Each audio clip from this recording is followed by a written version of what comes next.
There is a place on this earth where the sun disappears for months at a time, where the sea turns to stone, and where the wind moves with enough force to strip the skin from a man's face in under a minute. There is a place where governments have fought invisible wars over ice and sovereignty and silence, where things have been hidden, not because they were shameful, but because they were terrifying, and where the weight of what was discovered has pressed down on the classified files of a nation for decades without a single whisper reaching the public. That place is the Canadian High Arctic, and in the winter of 1947, something was found there that changed everything. This is not a story that begins with drama. It begins, as most of the most important things in history do, quietly. It begins with men in wool uniforms, boarding transport aircraft at airfields in Manitoba and Ontario, carrying equipment that was far too heavy and orders that were far too vague. It begins with a government that had just finished fighting one war and had already begun preparing for the next. It begins with maps that had blank spaces where names should have been, and with questions that no one in Ottawa was yet willing to ask out loud. To understand what happened in 1947, you have to understand what Canada was in 1946. The country had emerged from the Second World War as something it had never quite been before, a full military nation, tested and capable, with veterans who had fought at Dieppe and Ortona and in the skies above Britain, and with a government that had discovered, somewhat to its own surprise, that it had something worth protecting. The Arctic was that something. 3 million square miles of ice and tundra and island chains stretching from Hudson Bay all the way to within 500 miles of the North Pole. Territory that Canada had claimed since the 19th century, but had never truly occupied. Territory that, in the emerging calculus of the post-war world, had suddenly become the most strategically important real estate on the planet. The reason for that was simple and geometric. In 1946, the shortest distance between the industrial heartland of the Soviet Union and the cities of North America was no longer across the Atlantic. It was across the Arctic Ocean. The polar route, which cartographers had studied for years in abstract terms, had become a military corridor of terrifying practical relevance. If Soviet bombers were ever to strike Chicago, or Toronto, or New York, they would almost certainly come from the north, and if they came from the north, they would pass through Canadian airspace. Canadian airspace that Canada had almost no ability to monitor, patrol, or defend. This was the context in which the military planning for what became known as Operation Muskox took shape. The exercise, which ran in the winter and spring of 1946, was the largest overland military operation ever conducted in the Canadian Arctic. Nearly 50 men and 12 specially modified vehicles crossed more than 3,000 miles of frozen terrain, moving from Churchill in Manitoba all the way to Edmonton in Alberta by way of the Northwest Territories. The stated purpose was to test equipment and logistics in extreme cold weather conditions. The unstated purpose was something more complex. Canada needed to demonstrate to itself and to the world that it could project military force into its own northern territory.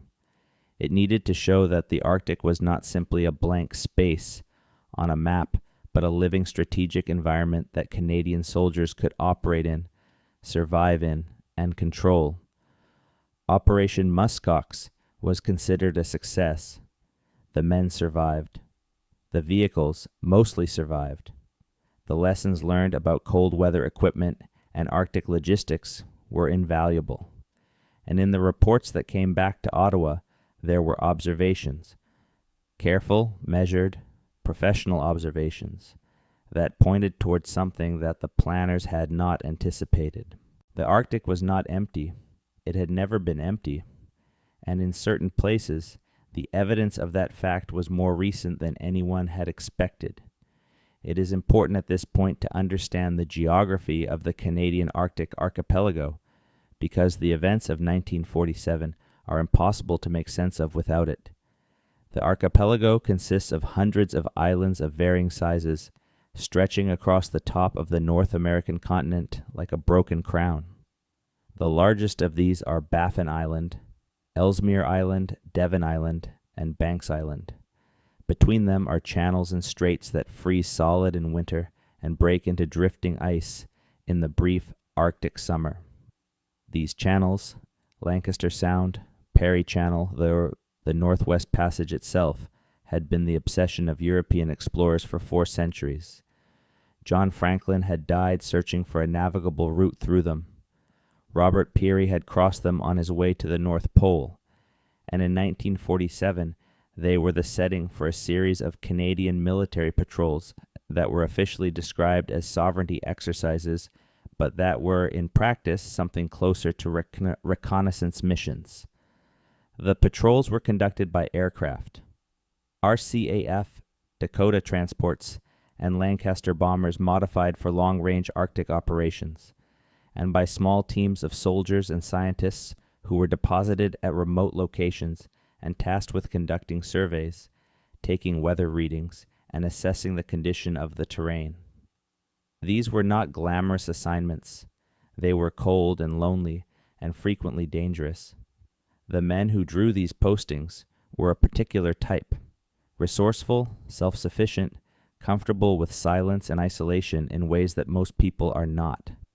They flew over ice that went on for so long it seemed to curve with the earth itself, and they landed on frozen lakes and gravel bars and stretches of sea ice that their instruments told them were solid, but that groaned beneath the weight of the aircraft in ways that made the hair on the back of their necks stand up. It was during one of these patrols, in the late autumn of 1947, that the discovery was made. The specific date is not recorded in any document that has been publicly released. The specific location has been identified only in general terms in the declassified materials that began to emerge in the 1980s and 1990s, and even those references are careful and elliptical, pointing towards the high Arctic without naming precise coordinates. What can be said with confidence, based on the documentary record that exists, is that a Canadian military aircraft on a routine sovereignty patrol over the islands north of Lancaster Sound made visual contact with something on the surface of the ice that did not belong there. The crew of the aircraft were experienced. They had been flying Arctic patrols for months, and they knew what the landscape looked like from the air: the blue-white expanse of sea ice, the darker patches of open water, the gray rock of island coastlines, the occasional dark mass of a polar bear moving across the surface. What they saw that day was none of those things.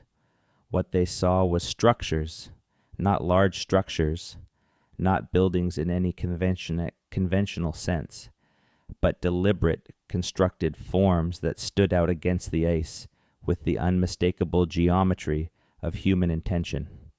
Straight lines where nature makes no straight lines. Right angles where nature makes no right angles. The aircraft circled. The crew took photographs. The pilot reported by radio. And within a very short period of time, a decision was made at a level significantly above the patrol commanders that the discovery required immediate and very quiet investigation. The investigation team that was assembled in the days following the initial sighting was small. 6 men, according to the most reliable accounts that have emerged over the decades. They were a mixture of military intelligence officers and technical specialists, and they were flown to the location under conditions of strict operational security. They were not told the full nature of what they were going to find. They were told only that they were participating in a classified Arctic survey mission, and that the details of what they observed were not to be discussed outside of official reporting channels. What they found when they reached the site would take days to fully document and weeks to fully understand. The structures were not large, but they were sophisticated, partially buried in the ice and snow, which had accumulated around and over them in what the technical specialists estimated was a period of at least 2 to 3 years. They consisted of a series of connected modules, prefabricated sections of insulated metal construction that had been assembled with clear skill and evident planning. There were antenna masts, or what remained of them. 2 had collapsed under the weight of ice accumulation, but the mounting hardware was still clearly visible. There was a generator housing built to a standard of engineering that was recognizable, but that did not correspond to any Canadian, British, or American military specification that the investigation team's equipment specialist could immediately identify. There was storage, reinforced containers, sealed against moisture, their contents frozen solid.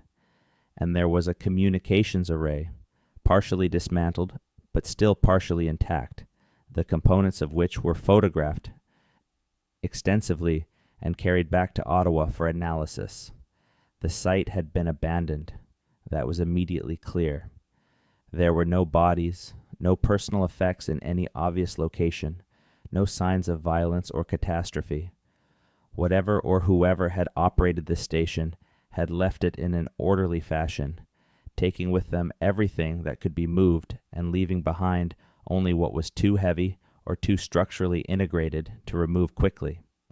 It was the kind of abandonment that spoke of planning, of a deliberate decision made in advance to vacate and conceal rather than simply to flee. The question of who had built it was, in 1947, not immediately answerable. The equipment components that were recovered and taken back for analysis were sent to laboratories both in Ottawa and in Washington, D.C., because by this point the Americans were already deeply involved, and they needed to be involved because one of the most troubling aspects of the discovery was that the installation was equipped with instruments and components that appeared in some respects to be more sophisticated than anything that North American military technology had yet produced. To understand why this was so alarming, you have to understand the technological landscape of 1947. The war had ended only 2 years before. Both the Allied powers and the Axis powers had made enormous advances in military technology during those 6 years of conflict, in radar, in communications, in rocketry, in aviation. The Germans in particular had developed capabilities in certain areas that had astonished the Allied technical teams who had examined captured equipment and facilities in the final months of the war. The V-2 rocket program, the jet aircraft that had appeared in the skies over Europe in the final year of fighting, the acoustical submarine detection systems, the advances in precision optics and range finding. These were technologies that the Allies had acknowledged and in some cases scrambled to acquire. Operation Paperclip, the American program that brought German scientists to the United States, was precisely motivated by the recognition that German engineering had in certain domains outpaced anything that the Allied nations had developed. And so, when the Canadian military investigation team and their American counterparts began to analyze the components recovered from the Arctic site, and when those analyses began to suggest that the installation's communication systems incorporated design principles and material specifications that did not correspond to known Soviet, American, British, or Canadian technology of the period, the implications were deeply unsettling. The question was not simply who had built this station. The question was when, and with what, and for what purpose. And the question underneath all of those questions, the one that no one in the classified briefings of late 1947 wanted to say out loud, was whether the installation was connected to the scattered, fragmented, but deeply troubling intelligence that had been accumulating since the end of the war about German wartime activities in the Arctic. The history of German operations in the Arctic during the Second World War is better documented now than it was in 1947, but even today it retains zones of significant uncertainty.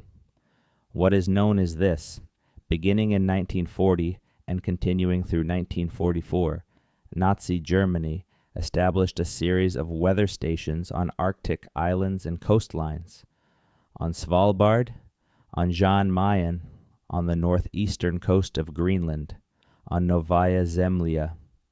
These stations were essential to the German war effort because accurate weather prediction for the North Atlantic and Northern Europe depended on meteorological data from the Arctic, and the Allies had cut Germany off from the weather station networks it had previously relied upon. The German Arctic weather stations were manned by small crews, supplied by submarine or aircraft, and tasked with transmitting coded meteorological data back to Germany on a regular schedule. The most famous of these stations, discovered only decades later, was Schatzgräber, treasure hunter, on the northeastern coast of Baffin Island. That discovery, made by a Canadian geologist in 1977 and subsequently investigated by historians, confirmed that German forces had operated on Canadian soil during the Second World War without the Canadian government's knowledge. The station was small, as weather stations went, and it had been abandoned in a hurry. The crew had apparently become ill from eating improperly canned food, and the Germans had evacuated them before the station could be properly decommissioned. The equipment they left behind included weather instruments, a portable generator, and canisters of fuel, all of which were found largely intact 33 years after they had been left. If the Germans could establish a weather station on Baffin Island without detection, the question that arose in the aftermath of the 1947 discovery was obvious. What else had they built? What else was out there, buried in the ice and snow of the Canadian Arctic, waiting to be found? The answer to that question was the subject of classified intelligence assessments throughout the late 1940s and into the 1950s.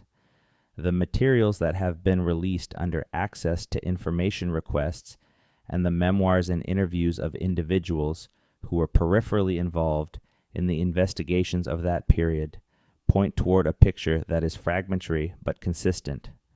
The Germans had been more active in the high Arctic than was publicly known. Their activities had extended beyond simple weather observation into something that, by the standards of 1947, was considerably more ambitious. The installation found in 1947 was not a weather station. It was larger than the weather stations that the Germans had established at other Arctic locations. It was better constructed, better equipped, and positioned in a location that made no meteorological sense, too far from established shipping lanes to be useful for weather routing, too remote to be conveniently supplied, and too heavily invested in communications equipment to be primarily a scientific facility. The antenna array that the investigation team had found and partially recovered was designed for long-range transmission and reception, not for the routine short-burst weather data that the German Arctic weather program had used. And the direction in which the antennas were oriented, a detail that took weeks of careful analysis to determine, given the partial collapse of the installation, was not toward Europe. It was toward the West, toward North America. This detail, which appears in fragmentary form in two separate declassified documents from the early 1950s, is the most consistently cited piece of evidence by researchers who have studied the 1947 discovery. An Arctic communications installation, apparently of German construction, oriented toward North America, abandoned in an orderly manner sometime between 1945 and 1947. The implications of that configuration were not lost on the military intelligence officers who studied the recovered components.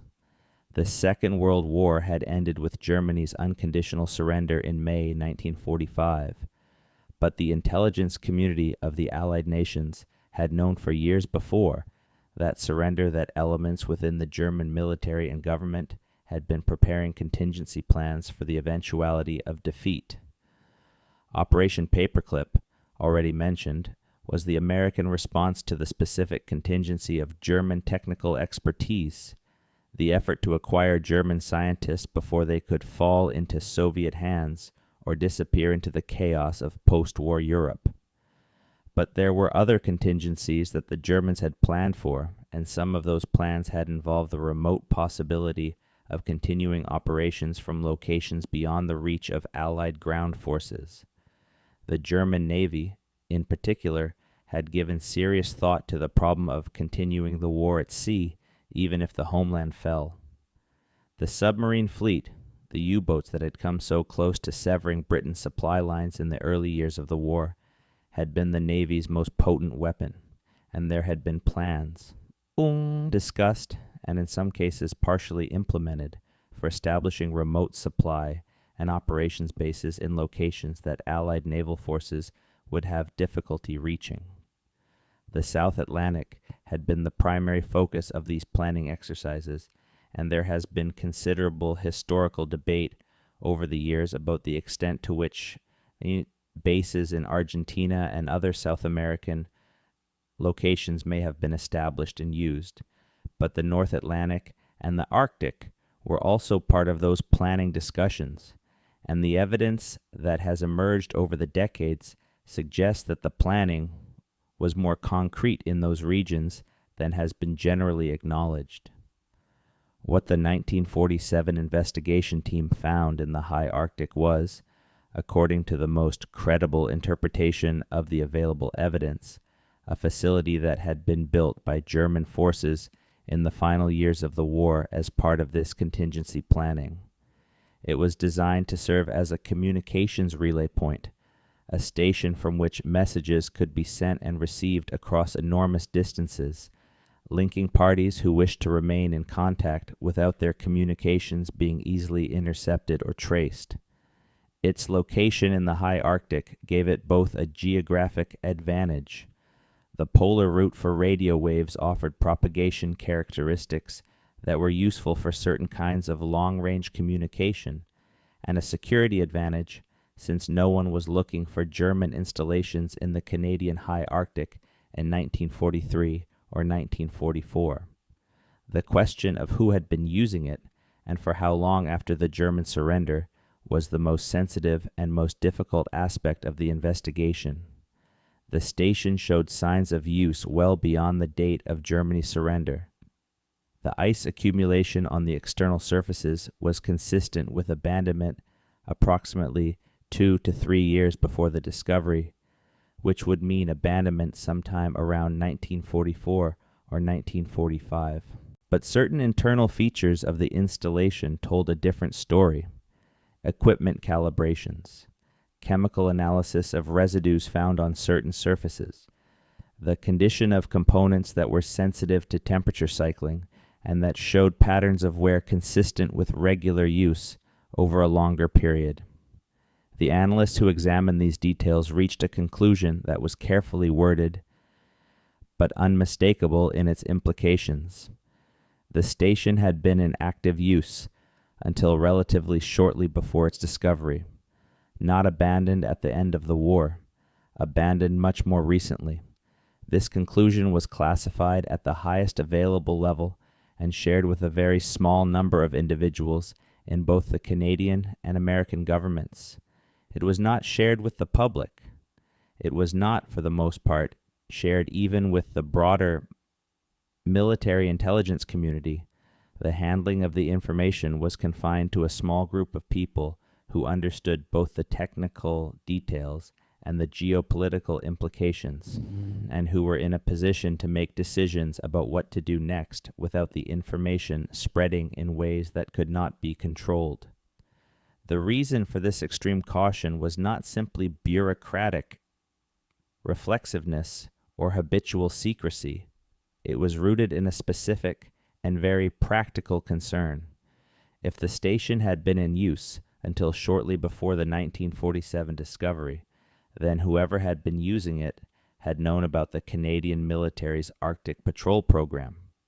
They had known, in other words, that Canadian aircraft were flying routes that might eventually bring them over the installation's location, and they had timed their departure to occur before that discovery could be made.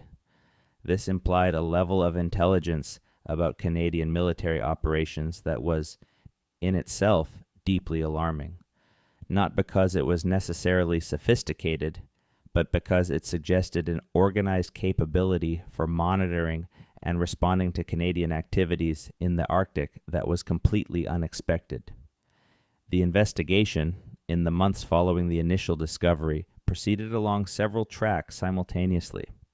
One track focused on the physical evidence, the recovered components, the structural analysis of the installation, the chemical and material testing of recovered items. Another track focused on historical intelligence, the effort to reconstruct, from German wartime records and from Allied intelligence files accumulated during the war, a picture of what German Arctic operations had actually consisted of and who had planned and executed them. A third track focused on signals intelligence, the attempt to determine whether, in the period since the installation's abandonment, any radio traffic had been detected that might have originated from it or that might be connected to whatever network it had been part of. The signals intelligence track was the most sensitive, and in the end the most productive. The details of what was found in that investigation have never been fully declassified, and what is available in the public record is fragmentary and sometimes contradictory. But the broad outlines are discernible. Communications analysts who were given access to archived radio traffic from the wartime and immediate post-war period identified signal signatures, characteristic patterns of transmission timing, frequency usage, and encoding practice that matched patterns they had previously associated with unidentified high-frequency broadcasts originating from the North Atlantic region. These broadcasts had been noted during the war, but had been given low priority because they did not match the signature of any known German operational system, and because the volume of radio traffic requiring analysis during wartime was overwhelming. In the post-war period, with more analytical resources available, and with the specific context provided by the 1947 discovery, these signals took on a different significance. The pattern that emerged from the signals analysis was consistent with a communications network of limited size but considerable discipline. A small number of nodes, transmitting infrequently and in short bursts, using encoding practices that were sophisticated without being completely novel. The network appeared to have been active from sometime around 1943 through to a period that the analysts estimated at somewhere between 6 months and 18 months before the discovery of the Arctic installation, which would mean, working backward, that the network had continued to operate until at least 1946, possibly until early 1947. This finding transformed the investigation from a historical curiosity into an active intelligence concern. Something had been operating in the Canadian Arctic, using a sophisticated communications installation until less than a year before Canadian forces found the facility.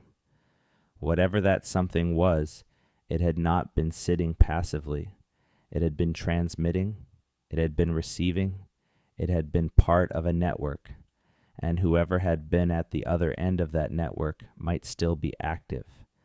The intelligence assessment that was produced in late 1948, drawing together the physical evidence, the historical reconstruction, and the signals analysis, reached several conclusions that shaped Canadian Arctic policy for the next decade.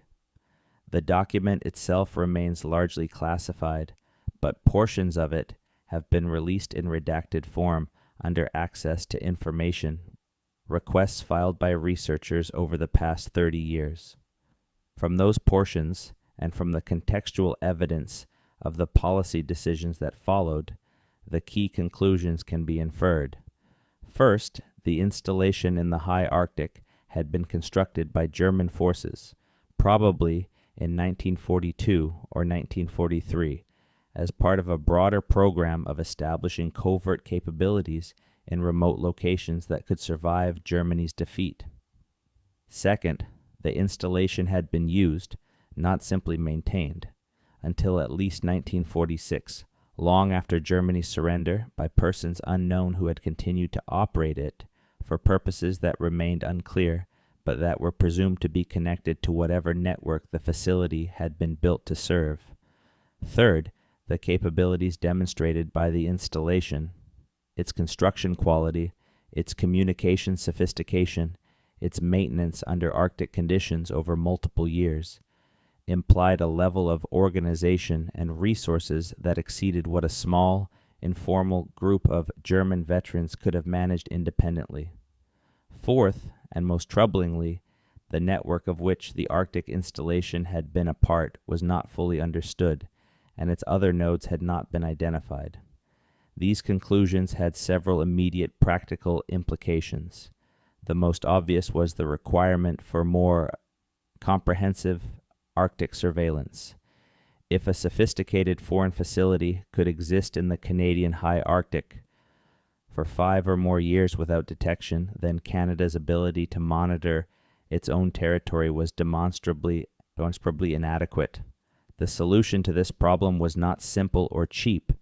The Arctic was vast. Surveillance required aircraft, and aircraft required fuel, and fuel in the Arctic required supply chains that did not yet fully exist. The infrastructure to sustain a meaningful surveillance capability would take years and enormous investment to build.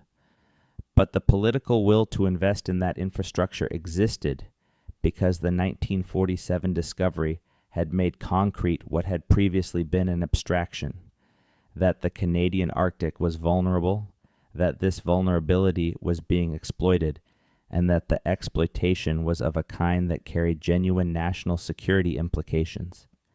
The second implication was the need for close coordination with the United States. The Americans had been brought into the investigation early, partly because of the continental nature of the security concern, and partly because American analytical and technical resources were superior to Canada's own in certain critical areas. The relationship that developed between Canadian and American intelligence services in the aftermath of the 1947 discovery became one of the foundations of what later became the broader continental defense architecture, including the distant early warning line, the North American Air Defense Command, and the series of bilateral defense agreements that formalized the integration of American and Canadian security planning in the Arctic region. The third implication was more difficult and more sensitive. If the Arctic installation had been part of a covert network that remained active until at least 1946, and if that network had been serving purposes connected to elements of the German wartime establishment who had planned for the possibility of operating clandestinely after Germany's defeat, then there was a reasonable possibility that individuals connected to that network were still active, still organized, and still capable of operating in ways that presented security risks. This concern fed into the broader post-war intelligence priority of tracking former German military and intelligence officers who had disappeared after the surrender, some into Allied custody under Operation Paperclip or similar programs, others into the networks that historians have subsequently documented in detail, the so-called rat lines that move former Nazi officials to sympathetic countries in South America and elsewhere. The question of whether the Arctic network was connected to these rat line operations is one that has never been definitively answered. The evidence is suggestive, but not conclusive. Several individuals who were identified in the post-war period as having been connected to German Arctic operations, former members of the Kriegsmarine's Arctic Service, meteorologists who had staffed the weather stations, naval intelligence officers who had coordinated logistics for high-latitude operations, turned up in unexpected places in the late 1940s. Argentina, Chile, Paraguay, countries that had been, in varying degrees, sympathetic to Germany during the war and that had subsequently provided shelter and employment to significant numbers of former German military and government personnel. Whether these individuals had connections to whatever had been happening at the Arctic installation in 1946 is not something the available evidence can establish. The signals intelligence that had tracked the network's activity went dark before any individual nodes of the network could be positively identified, and the physical evidence from the installation itself, while rich in technical detail, did not yield personal identifications in any direct way. What can be said is that the concern existed and that it was taken seriously, and that it informed the intelligence priorities of both Canadian and American services in the late 1940s and into the 1950s. There is another dimension of the 1947 discovery that is important to understand, and that is its relationship to the broader culture of secrecy that characterized Canadian government in this period. Canada in the late 1940s was not a country with a well-developed tradition of government transparency. The British model of official secrecy, which had shaped Canadian practice for generations, placed a strong premium on the management of sensitive information by a small group of trusted officials, with minimal formal oversight and very limited public accountability.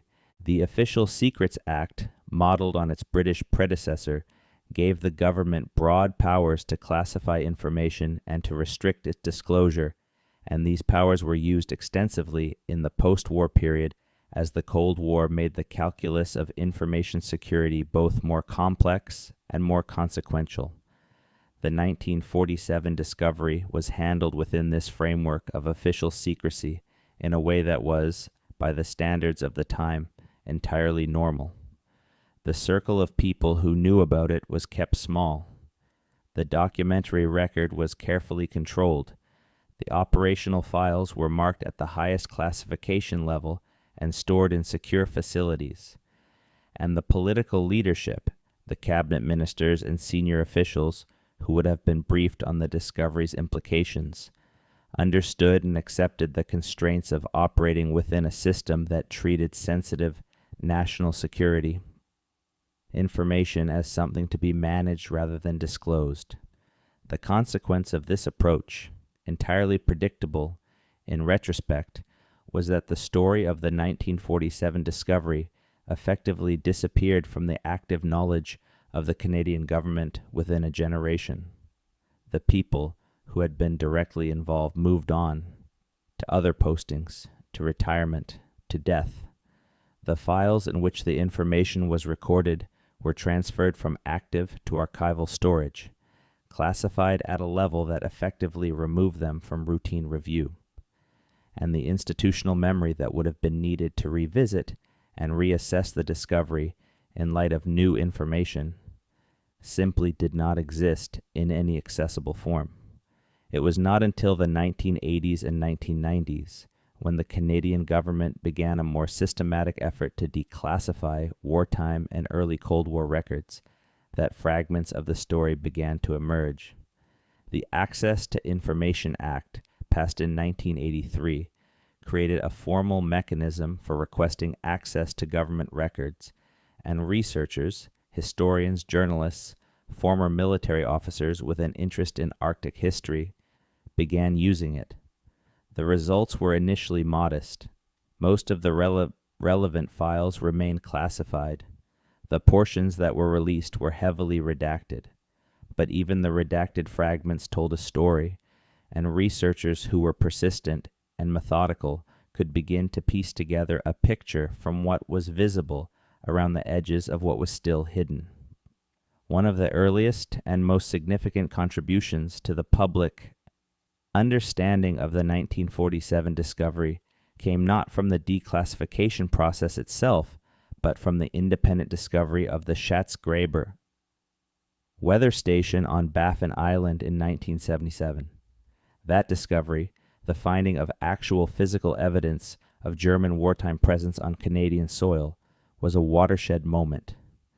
It confirmed, in a way that no amount of documentary evidence alone could have done, that the German Arctic operations had been real and had extended into Canadian territory. It prompted a reassessment of what else might be out there, and it gave credibility to the fragmentary accounts that had begun to emerge from various sources about German Arctic activities that went beyond simple weather observation.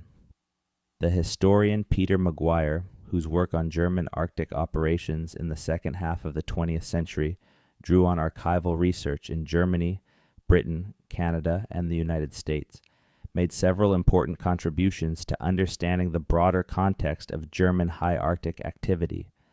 Maguire's work documented the extent to which the Kriegsmarine had explored and in some cases occupied remote Arctic locations during the war, and it provided context for understanding why a facility of the type found in 1947 would have been built, and where it fit within the broader German strategy for Arctic operations. German submarine operations in the high Arctic are, in themselves, a subject of considerable historical interest.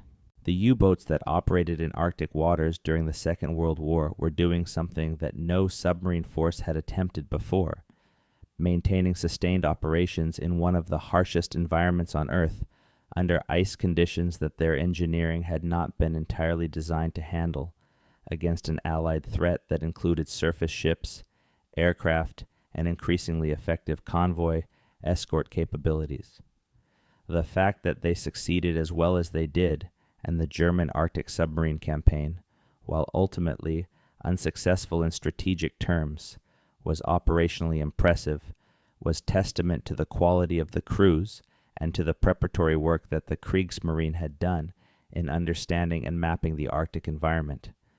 Part of that preparatory work involved the establishment of supply and shelter caches in remote Arctic locations. These were not full bases in any operational sense.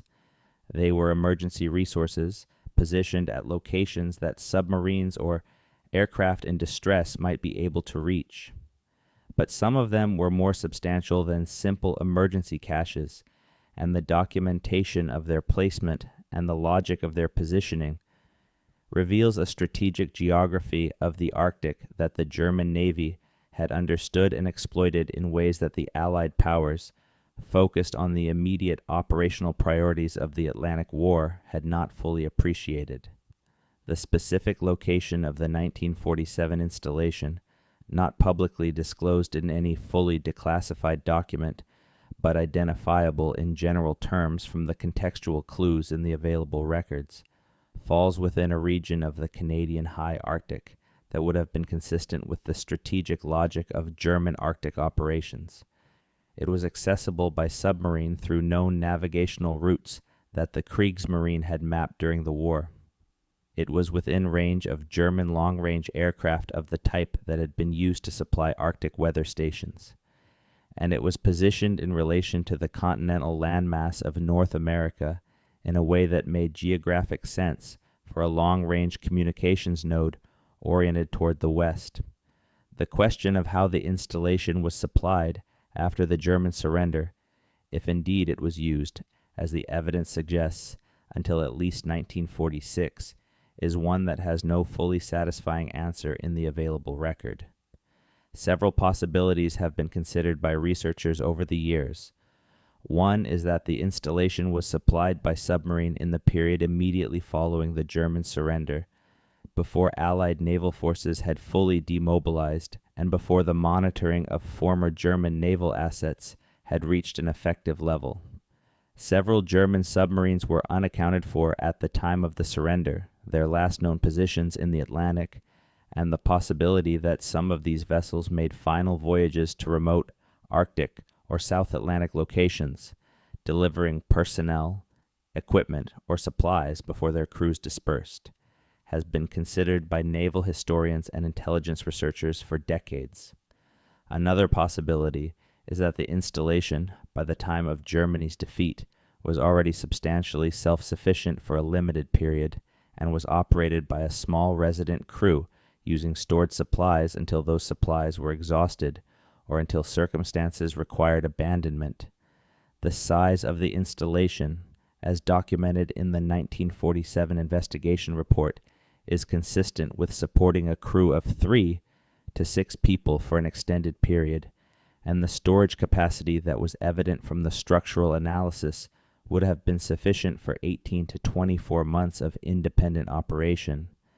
If the installation had been stocked to capacity shortly before the German surrender, it could theoretically have continued to operate independently until late 1946 or early 1947. A third possibility, more speculative but consistent with what is known about the activities of certain German military and intelligence networks in the immediate post-war period, is that the installation was maintained and operated through the same networks that were facilitating the movement of former German officials and military personnel to South America and other safe havens. These networks, the Odessa organization, various Catholic Church-connected escape routes, and commercial networks established by sympathetic businessmen in neutral countries, had demonstrated a remarkable capacity for organizing complex, covert, multi-country logistics operations. Supporting a remote Arctic installation, while far more technically demanding than moving people from Germany to Buenos Aires, would not have been conceptually beyond the capacity of an organization that had the resources and the motivation.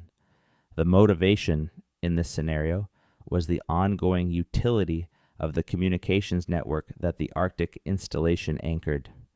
If former German military and intelligence figures who had dispersed to South America and elsewhere after the war wished to maintain secure communication with each other and with any remaining organizational infrastructure in Europe, a relay point in the high Arctic would have been genuinely useful. The polar route for high-frequency radio propagation offered certain advantages in terms of signal reach and in terms of avoiding the monitoring that more conventional communication routes were subject to, and the remoteness of the location would have made interception and direction finding of transmissions from the installation extremely difficult for Allied signals. Intelligence services. Whether this interpretation is correct, whether the Arctic installation was, in the period 1945 to 1947, serving as a communications relay for what some researchers have called the Fourth Reich networks, the dispersed organizational remnants of the Nazi state that continued to function in various forms in the post-war decade, is not something that the available evidence can definitively establish. The signals, intelligence data, the key evidence that would support or refute this interpretation, remains largely classified. What can be said is that the interpretation was taken seriously by the analysts who studied the problem in 1947 and 1948, and that it shaped the intelligence priorities and the Arctic policy of the Canadian government in the years that followed. One of the individuals who had direct involvement with the 1947 investigation and its aftermath was a Canadian military intelligence officer whose name has appeared in several partially declassified documents of the period. His career, pieced together from the fragmentary record available, spanned the wartime signals intelligence operation and the early Cold War military structure, and he appears to have been one of the small group of people who were fully briefed on the discovery and its implications. He is referenced in one document from the late 1970s, a memorandum regarding the status of certain archival records, in terms that suggest he was still alive at that point, and still, in some advisory capacity, connected to the ongoing effort to understand what the 1947 discovery had revealed. The involvement of individuals like this career intelligence officer in the long-running investigation of the 1947 discovery underlines an important point about how the Canadian security establishment handled the matter. This was not an incident that was investigated, documented, and set aside. It remained an active intelligence concern, quietly, slowly, in the background of more immediate priorities, for decades. The question of what the network had been, who had used it, and whether any of its members or successors remained active was revisited periodically as new information became available, as the declassification of German wartime records yielded additional context, and as the changing landscape of Cold War intelligence produced new analytical tools and new sources of information. The intersection of the 1947 Arctic discovery with the broader history of the early Cold War is one of the most complex and least understood aspects of the story. By the time the discovery was made, the Cold War was already underway. The Guzenko defection, which had revealed the extent of Soviet intelligence operations in Canada, had occurred in September 1945, and its reverberations were still being felt in the Canadian security and intelligence community in 1947. The Iron Curtain was coming down across Europe. The Berlin blockade was a year away. And the question of how Canada and its allies would organize the defense of the North American continent against the strategic threat that the Soviet Union now represented was the central preoccupation of military planners in Ottawa and Washington. Into this environment came the 1947 discovery, evidence of a sophisticated foreign installation in the Canadian high Arctic that had been in operation until very recently, and whose ultimate origins and purposes remained unclear. The discovery did not fit neatly into either of the two dominant threat frameworks of the moment. It was not a Soviet operation, or at least there was no direct evidence connecting it to Soviet intelligence or military activity.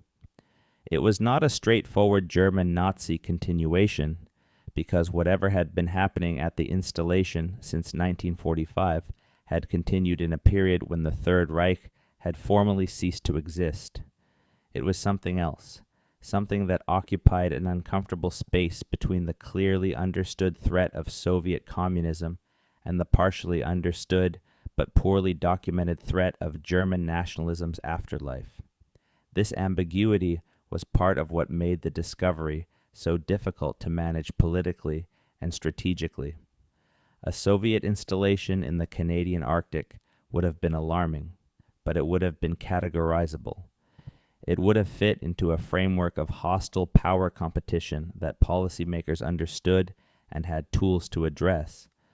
What had actually been found was harder to categorize and harder to address because it pointed toward a kind of threat, stateless, networked, operating in the shadows of the post-war order, that the strategic frameworks of 1947 were poorly designed to handle. The response that the Canadian government ultimately made to the discovery was therefore necessarily incomplete. The immediate measures, increased Arctic patrols, tighter coordination with American intelligence, accelerated development of northern surveillance infrastructure, addressed the gap in territorial awareness that the discovery had exposed. But the underlying question of what had been happening at the installation and whether any part of whatever network it had served remained active and operational was never fully resolved. The investigation continued quietly as more information became available. But the network, if it had existed as the analysts suspected, had gone dark. The signals had stopped.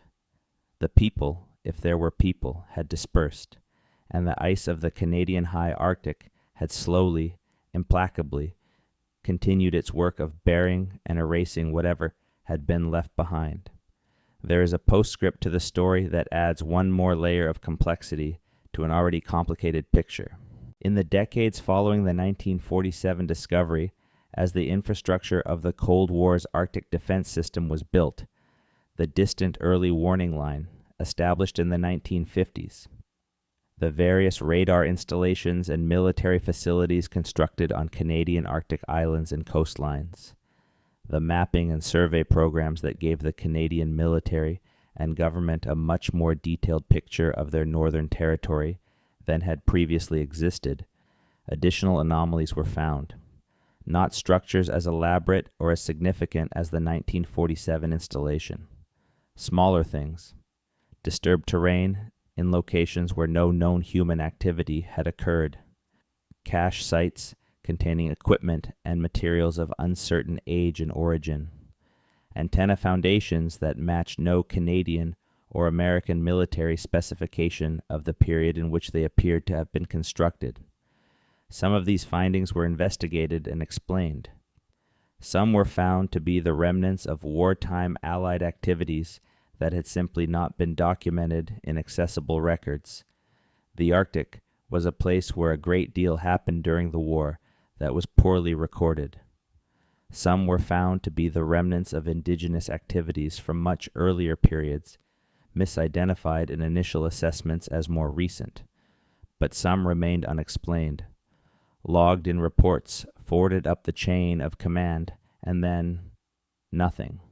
No follow-up documentation, no indication of how the anomaly had been resolved, or what explanation, if any, had been reached. Whether these subsequent anomalies were connected to whatever had been found in 1947 is not something that the available record permits a definitive conclusion about. The most responsible assessment is probably that some of them were and some of them were not, and that the inability to determine which is itself a significant comment on the limits of what the Canadian government's investigation, even over decades, was able to establish. The broader lesson of the 1947 discovery, the one that resonates most clearly across the decades of secrecy and partial revelation that followed it, is about the nature of the Arctic itself. This is a place that has always held secrets, the secrets of ice and age climates encoded in its glaciers, the secrets of navigation embedded in the knowledge of the peoples who have lived there for millennia, the secrets of strategy and power that governments have buried in its vastness whenever they had something to hide. The Canadian Arctic is not simply a geography, it is a repository, and the things that have been deposited in that repository do not always stay where they have been put. The permafrost that has preserved pollen grains from 10,000 years ago also preserves metal and plastic and glass in ways that confound expectation. The ice that has sealed ancient seabeds is also capable of preserving, with remarkable fidelity, the artifacts of much more recent human activity. Climate change, which is transforming the Arctic at a rate unprecedented in modern history, is beginning to return some of what has been buried. Coastlines that have been frozen for centuries are eroding. Sea ice that once covered routes used by submarines and aircraft is retreating. And in the exposed landscapes that are appearing as the ice withdraws, things are turning up that have been hidden, sometimes deliberately, sometimes simply by the passage of time and the indifferent accretion of snow. For generations, the 1947 discovery was not the last time that something unexpected would be found in the Canadian Arctic.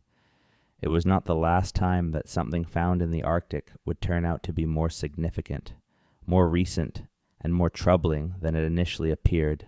And it was not the last time that a government would make the decision to manage such a discovery quietly, rather than to share it with the people who had the most fundamental interest in knowing, the Canadians in whose name that vast and silent territory was claimed.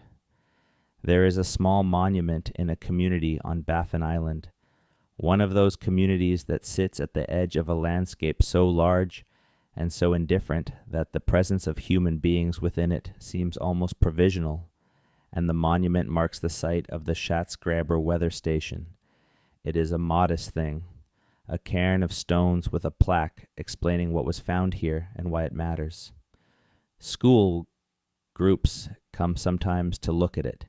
Elders of the community, whose grandparents and great-grandparents were living in this region when the Germans were maintaining a secret weather station on their land, offer perspectives on what it means to have a homeland that others regard as empty space, available for whatever use they choose to make of it. The monument says nothing about 1947. It says nothing about the larger installation that was found in the high Arctic, the one that was better equipped and more recently used and oriented toward North America rather than toward Europe.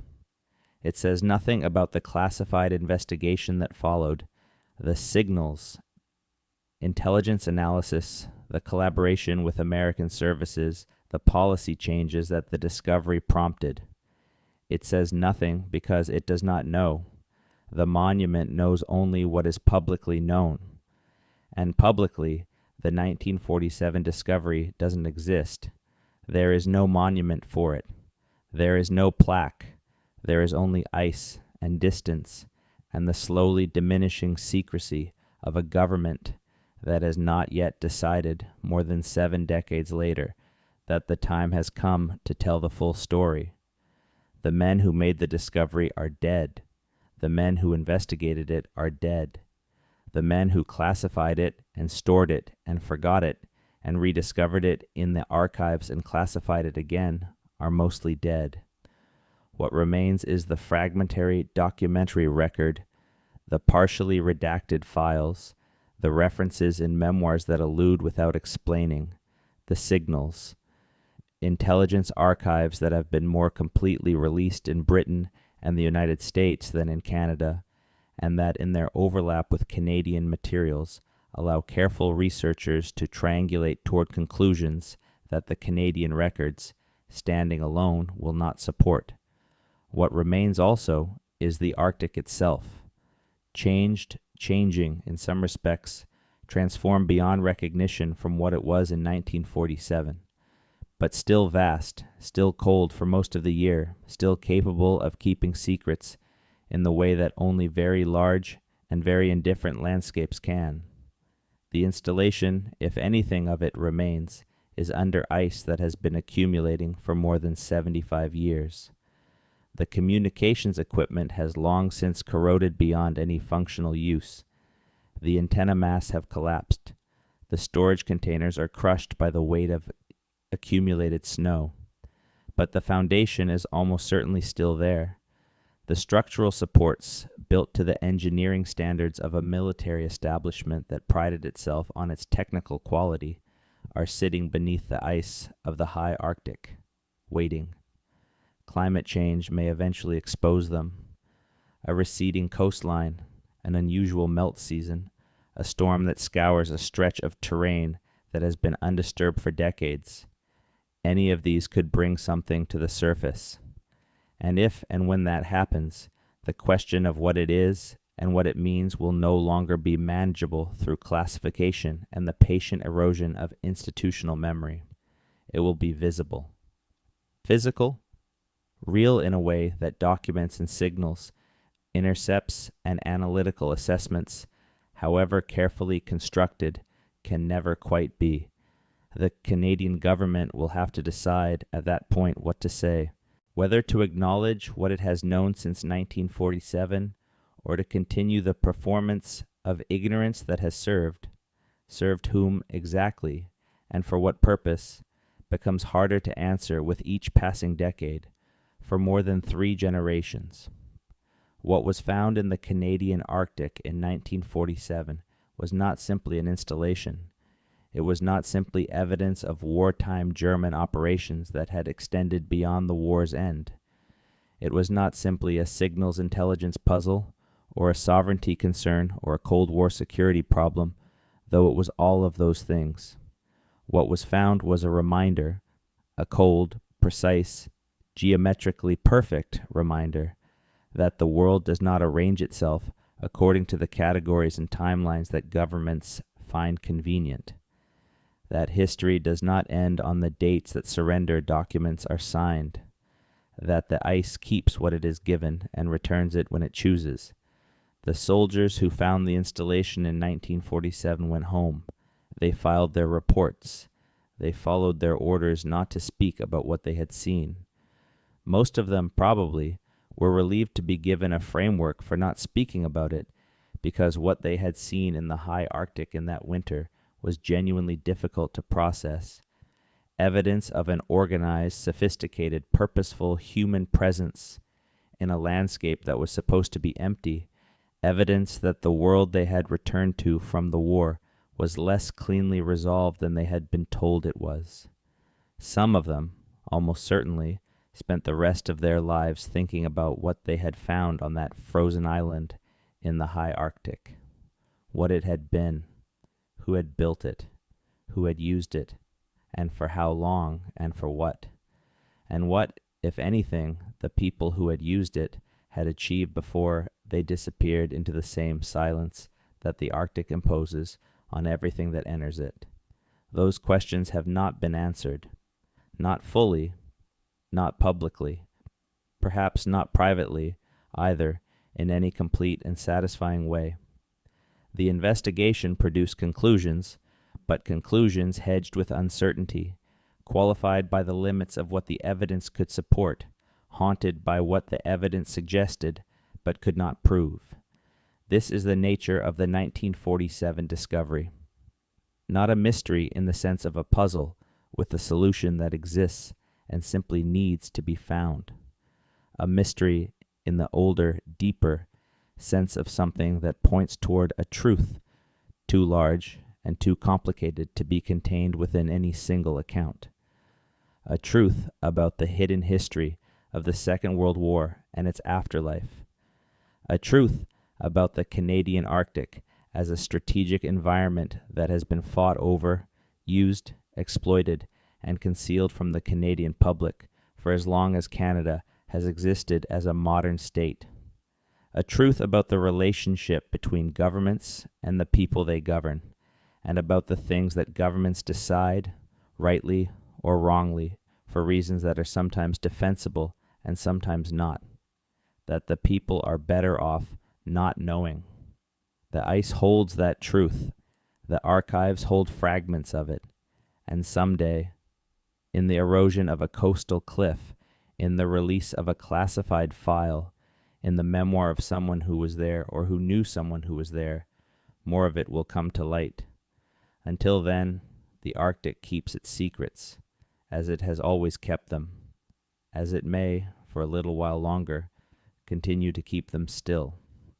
What happened in the winter of 1947, when Canadian military aircraft on a routine sovereignty patrol spotted structures on the ice that should not have been there, and when the investigation that followed those structures revealed evidence of something that the official history of the Second World War had no category for, is a story that has been waiting for more than 75 years to be fully told. This is not that full telling. No such telling is yet possible, given the state of the available record. But it is a beginning, an acknowledgement that the discovery happened, that it mattered, that the men who made it were not imagining things, and that the government that classified what they found had its reasons, however inadequate those reasons now appear.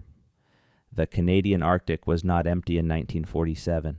Something was there that had been built, with intention, used with purpose, and abandoned with care, something that connected the frozen north of the North American continent to a larger story about the aftermath of the most destructive war in human history, and about what happens to the things that powerful organizations build in secret when the power that built them is gone, but the things themselves remain. The ice does not forget, and now, slowly, neither does the record. The geography of what the Canadian military called the High Arctic in 1947 requires some elaboration, because the term itself is one that carries specific meaning for understanding why the discovery was both so shocking and so difficult to investigate. The High Arctic refers broadly to the region above the 75th parallel, the islands and channels and frozen seas that lie north of the Arctic Circle proper, in latitudes where the sun does not rise for weeks at a time in winter and does not set for weeks at a time in summer. In 1947, this region was among the least visited and least surveyed places on Earth. The Inuit peoples who had lived in and around its margins for thousands of years knew it intimately, in the way that long inhabitation produces a knowledge inseparable from the landscape itself, but in terms of systematic, cartographic, and scientific documentation of the kind that governments require for strategic planning, the High Arctic remained in 1947 one of the last truly blank spaces on the map of the inhabited world. The reasons for this blankness were not difficult to understand. Getting to the high Arctic in 1947 required aircraft, and aircraft in 1947 were not what they subsequently became. The transport aircraft available to the Canadian military in that period were capable of the flights required, but only barely, and only with careful planning around fuel, weather, and emergency procedures.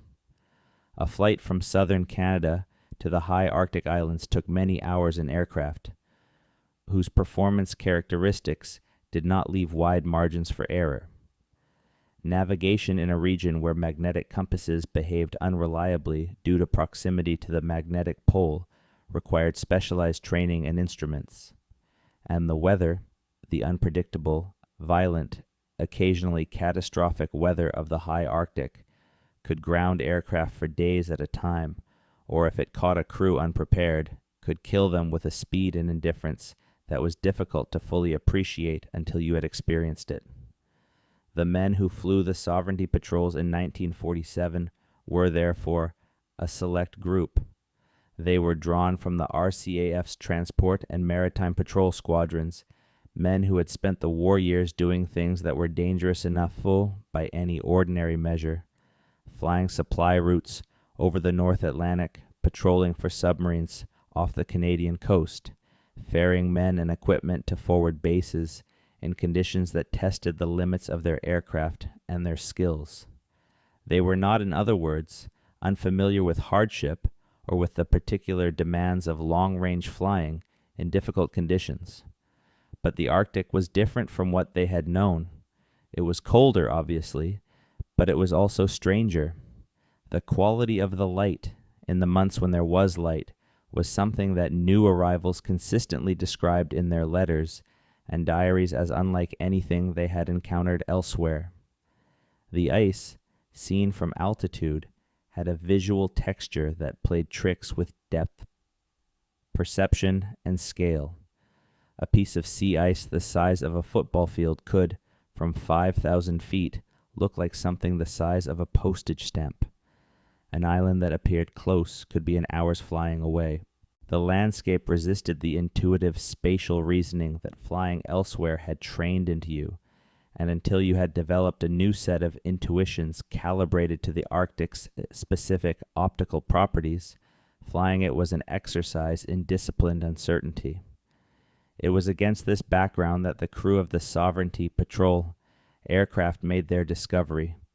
The details of what they saw from the air, as pieced together from the fragmentary accounts available, are worth dwelling on because they speak to both the nature of what was found and to the specific training and observational capacity that allowed it to be recognized as significant. A less experienced crew, flying a less systematic survey pattern or flying in conditions of reduced visibility that were common in the Arctic winter, might easily have passed over the installation without registering its significance. The fact that it was noticed at all was partly a function of the specific atmospheric conditions on the day of the patrol, a relatively clear day, unusual for the season, which gave the crew an unusually good view of the surface, and partly a function of the way in which the survey was being flown, with a systematic back-and-forth grid pattern designed to provide complete visual coverage of a defined area. The structures, as seen from altitude, presented themselves as a slight irregularity in the surface texture of what would otherwise have been an undifferentiated expanse of snow-covered ice. It was not dramatic, it was not obvious. It was the kind of thing that a tired crew focused on fuel consumption and navigation and the 100 other routine concerns of a long Arctic flight might easily have dismissed as a shadow, a snow formation, a patch of exposed rock. But the observer on duty that day was not tired. The crew had departed that morning from a well-established Arctic base and had not yet been airborne long enough for fatigue to be a factor, and he was not inclined to dismiss things he could not immediately explain. He called the pilot's attention to what he had seen. The pilot circled. The observer looked again, more carefully, and then the pilot made the call on the radio that set the entire subsequent chain of events in motion. The radio call was necessarily circumspect. Operational security on RCAF Arctic patrols in 1947 was taken seriously, and radio communications were understood to be potentially interceptable. The crew would not have transmitted detailed observations in plain language. What they would have transmitted, and what, in various degrees of redaction, has survived in the documentary record, was sufficient to convey that something requiring closer investigation had been found, and to provide the approximate coordinates. That was enough. The response from the operations center was not long in coming, and it moved the matter into channels that were, from that point on, entirely closed to ordinary scrutiny. Understanding the institutional machinery that the 1947 discovery entered when the radio call was made requires some explanation of how Canadian military intelligence was organized in the post-war period. The wartime intelligence structure had been substantial. Canada had, by the end of the war, developed significant capabilities in signals intelligence, imagery analysis, and human source collection, all of which were coordinated through structures that interlocked with the British and American intelligence systems in complex ways. The post-war demobilization had reduced these capabilities substantially, as had the departure of many of the trained personnel who had staffed wartime intelligence organizations. But the core capabilities had been retained, and the institutional relationships with British and American partners had been, if anything, deepened by the wartime experience of close collaboration. Within this structure, the handling of sensitive intelligence about activities in Canadian territory fell to a small directorate within the Department of National Defense that in the declassified records of the period appears under a variety of names and designations that reflect the organizational changes and name changes that were a constant feature of early post-war bureaucratic life.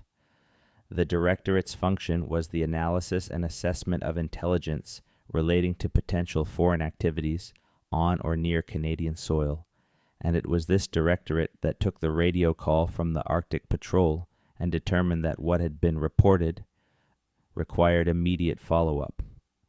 The decision to involve American intelligence services, made very early in the process, reflects the nature of the institutional relationships that had developed during the war.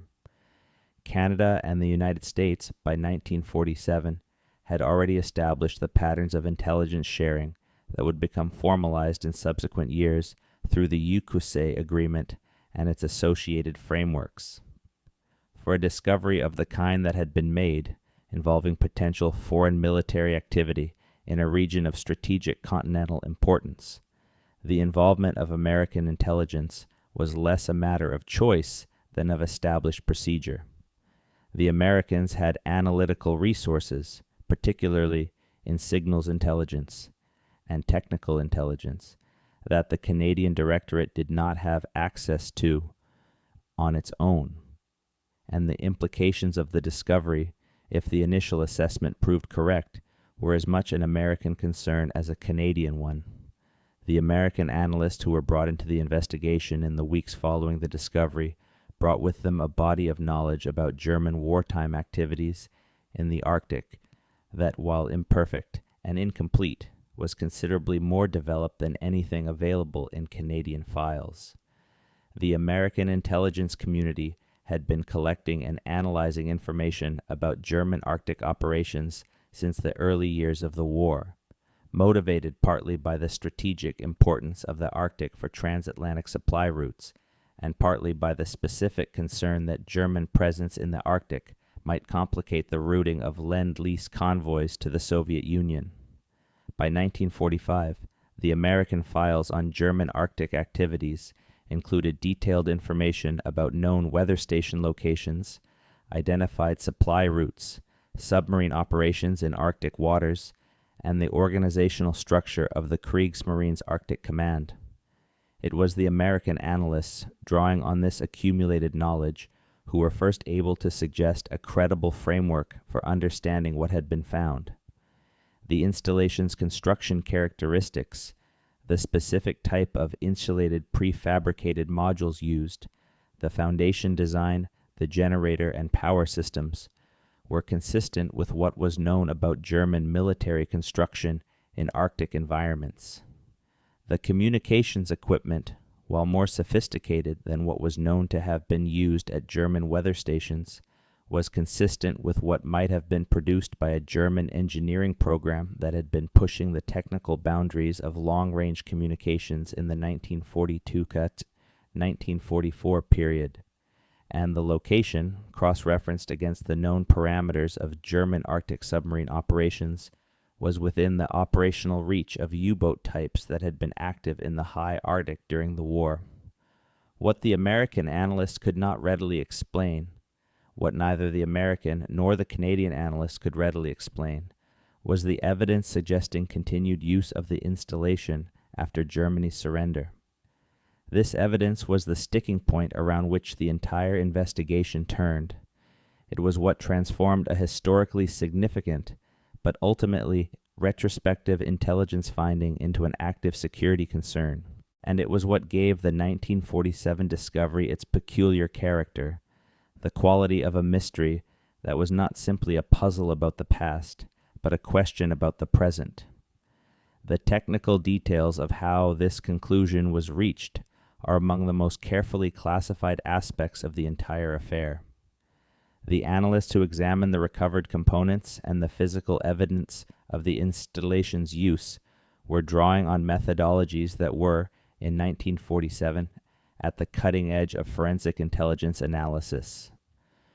Chemical analysis of corrosion and oxidation patterns to establish the approximate age of surface exposure. Analysis of insect remains and biological material to establish patterns of habitation and vacancy. Examination of mechanical wear patterns on equipment to distinguish between use and storage. Isotopic analysis of certain materials to establish provenance and age. These techniques were not fully developed in 1947, and the conclusions they supported were qualified by significant uncertainty, but they pointed consistently and repeatedly in the same direction. The installation had been used after the war. Not for a brief period, not a matter of days or weeks in the immediate post-war confusion. For a sustained period, extending well into the post-war years. The confidence level attached to this conclusion in the 1948 intelligence assessment was not high. The analysts acknowledged the limitations of their methods and the uncertainty in their conclusions, but even a low-confidence assessment of continued post-war use of a sophisticated foreign installation in Canadian territory was enough to drive significant responses at the policy level. The principle that drove those responses was simple. In matters of national security, it is safer to treat an uncertain threat as real than to treat it as unreal and be wrong. The policy responses that followed the 1947 discovery were therefore calibrated to the possibility that the threat was real even if not definitively proven. The investment in Arctic surveillance infrastructure that accelerated in the late 1940s and through the 1950s was in its full scope driven by the convergence of several concerns, the Soviet strategic threat being primary, but the 1947 discovery providing an additional and specific motivation that is evident in the geographical emphasis of the surveillance program. The particular island chains and channel systems that received priority attention in the development of Arctic radar and patrol networks were, notably, those that were geographically consistent with the location and operational logic of the 1947 installation. The distant early warning line, whose construction began in 1955, and which stretched across the top of the North American continent from Alaska to Baffin Island, is the most famous legacy of the Cold War's Arctic defense planning. Its stated purpose was the detection of Soviet bomber aircraft approaching North America via the polar route. That purpose was real. But the specific routing of the line and the locations chosen for certain of its stations reflected a detailed knowledge of the Arctic's potential, for concealing and supporting foreign military activities that had been accumulated not only through the steady analytical work of the Cold War defense community, but also through the specific intelligence that the 1947 discovery had generated. This is not to say that the DW line was built in response to the 1947 discovery. The causal chain is more complex than that, and the Soviet threat was unquestionably the dominant driver of the defense investment decisions of the 1950s. But the 1947 discovery was part of the strategic understanding that shaped those decisions, and its influence is traceable, if you know where to look for it, in the geographical and technical choices that define the Arctic defense architecture of the Cold War era. There is also a domestic political dimension to the 1947 discovery that deserves consideration, even though it is one that is almost entirely invisible in the available documentary record. The question of what the Canadian government knew about foreign activities on Canadian soil, and what it did or did not do about that knowledge, has political implications that extend well beyond the specific military and intelligence concerns of the Cold War period. If it was the case, as the evidence suggests, that foreign parties were operating a sophisticated installation on Canadian territory for years without the Canadian government's knowledge, and then that the Canadian government discovered this and classified the discovery, rather than acknowledging it publicly, the political accountability questions that arise are significant. Canada's constitutional framework in the late 1940s placed very limited formal constraints on the government's ability to classify national security information. The Official Secrets Act provided broad authority. Parliamentary oversight of security and intelligence matters was minimal by the standards that would subsequently be established. The tradition of executive discretion in national security matters, inherited from the British model, was strong and largely unchallenged. In this framework, the decision to classify the 1947 discovery was not simply defensible, it was, by the standards of the time, almost automatic. The information was sensitive. It involved matters of national security. Classifying it was what the government did with such information. But the question of whether the classification was justified, and whether the continued classification over decades was justified, is one that the passage of time makes increasingly pointed. The operational reasons for secrecy in the immediate aftermath of the discovery, the need to avoid alerting whoever had been using the installation, the need to avoid revealing the analytical methods used to assess its use, the need to maintain operational security for the Arctic Patrol Program, were real and reasonable in 1947. They were less real and less reasonable in 1957. They were questionable in 1967. By 1977, when the Schatzgräber weather station was publicly discovered and the existence of German wartime operations in the Canadian Arctic became a matter of historical record, the justification for continued secrecy about the 1947 discovery had become very thin indeed. The continued withholding of information about the 1947 discovery through the 1980s and 1990s, as access to information legislation created mechanisms for public scrutiny of government records, suggests that the motivation for secrecy had evolved beyond any purely operational justification. What was being protected by the time the full story would have been embarrassing, rather than operationally sensitive, was something more like institutional reputation, the government's ability to claim that it had always been in control of what happened on Canadian territory, that its knowledge of Arctic activities had been comprehensive, and that the decisions it had made about Arctic policy had been based on complete information. Acknowledging the 1947 discovery would have called all of those claims into question. The individuals who made the discovery and who were most directly affected by the decision to classify it were, in many ways, the people who paid the highest price for that decision. The men who had been on the patrol aircraft, the members of the investigation team, the analysts who had worked on the assessment, all of them had been told to keep quiet about what they knew, and most of them had done so out of a combination of legal obligation, institutional loyalty, and the discipline that military service instills.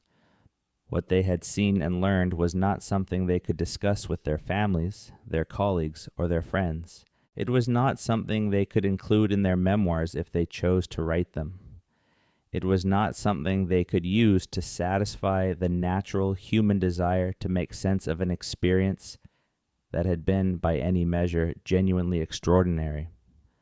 A small number of individuals connected to the 1947 investigation have, over the years, made oblique references to it in contexts where they perhaps felt that the passage of time had dissolved the force of their obligations.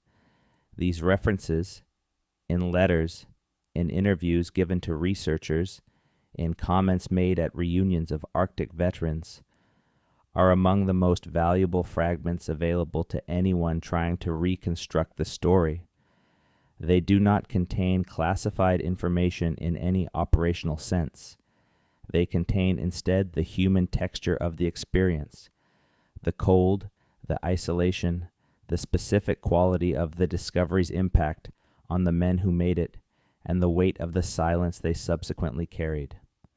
One former RCAF officer, interviewed by a researcher in the early 1990s, described a flight over the high Arctic islands in the late 1940s in terms that did not identify any specific discovery, but that clearly referred to something that had altered his understanding of what the Arctic contained. He described, with the careful indirectness of someone who had spent decades parsing the boundaries of what he could and could not say, the experience of looking down from altitude at a landscape he had expected to be empty and seeing something that told him his expectation was wrong. He did not say what he saw. He did not say where he saw it or when. But the weight of the experience in his account, the way it colored everything he subsequently thought about the North, about government, about what people were willing to do and willing to hide, was unmistakable. Another individual, a technical analyst, whose career had taken him through the intelligence structures of the late 1940s and 1950s, left a memoir that was privately printed for family members and has never been publicly released. A researcher who was given access to a copy in the early 2000s has described passages in it that appear to reference the analysis of recovered Arctic materials in terms that are consistent with what is known about the 1947 investigation.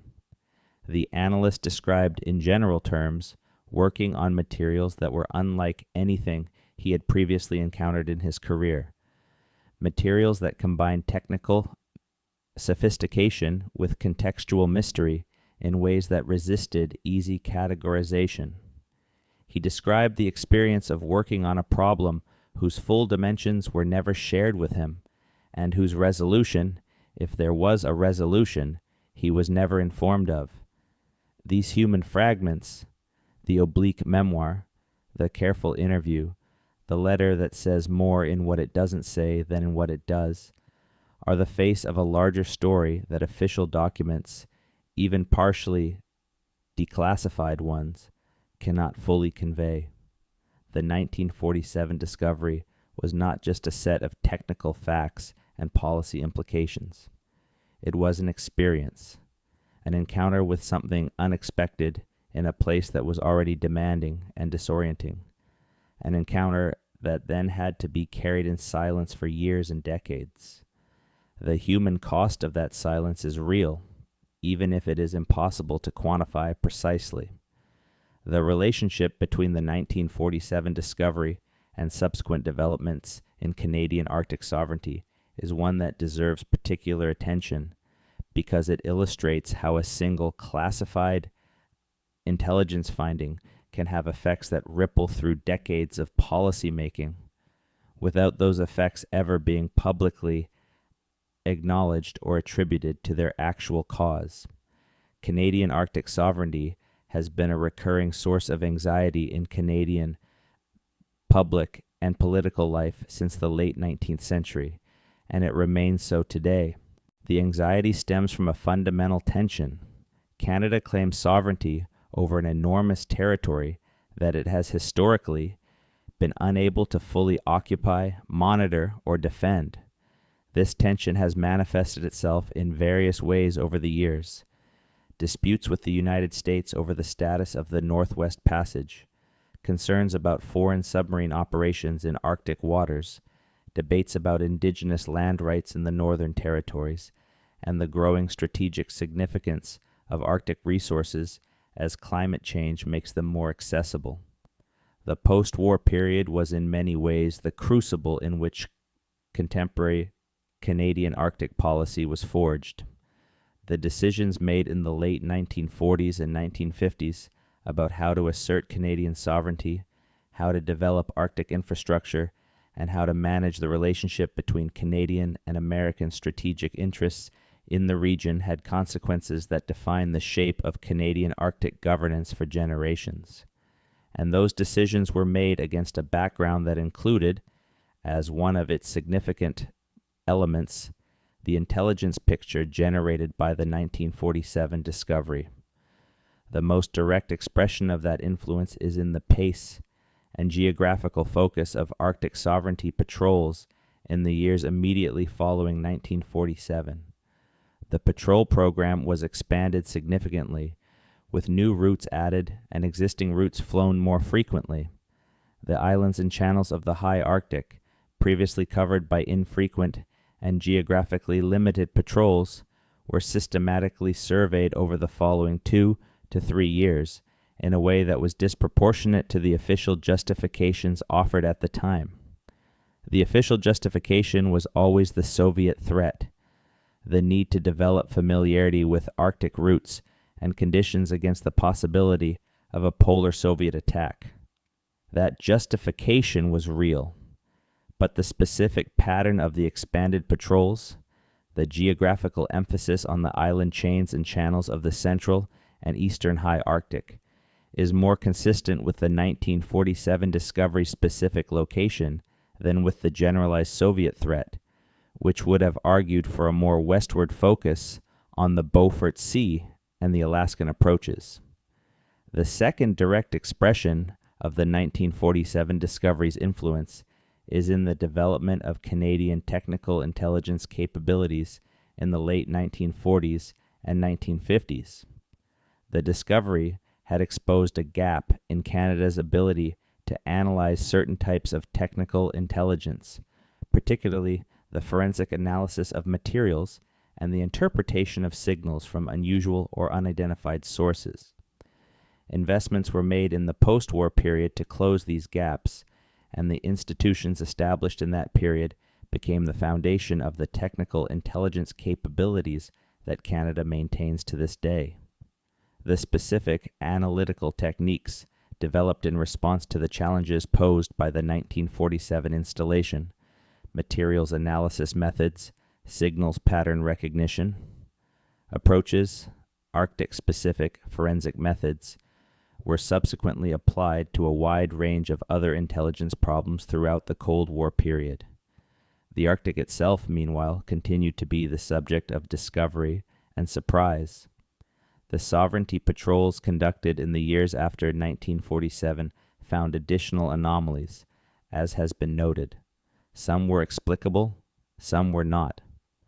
The general conclusion that emerged from years of sustained Arctic patrol activity was that the high Arctic, for all its apparent emptiness and inaccessibility, had been the site of a great deal more human activity over the preceding decades than had previously been understood. Some of that activity was allied, wartime operations that had not been properly documented. Some of it was indigenous, predating European contact, and some of it remained unattributed, belonging to categories that the surveillance program's official mandate did not provide for. The unattributed anomalies accumulated quietly, filed and cross-referenced, and periodically revisited, but never publicly acknowledged. They are part of the classified Arctic record that the Canadian government maintains, a record that is older and richer and more surprising than the portions that have been released to public view would suggest. The 1947 discovery is the most significant item in that record, both in terms of its intrinsic importance and in terms of its influence on subsequent policy and institutional development. But it is not the only item, and the full record, if it were ever to be released, would likely require a substantial revision of what the Canadian public understands about its own northern history. There are researchers and historians who have dedicated years of their professional lives to pressing for greater transparency about the Canadian Arctic's classified past.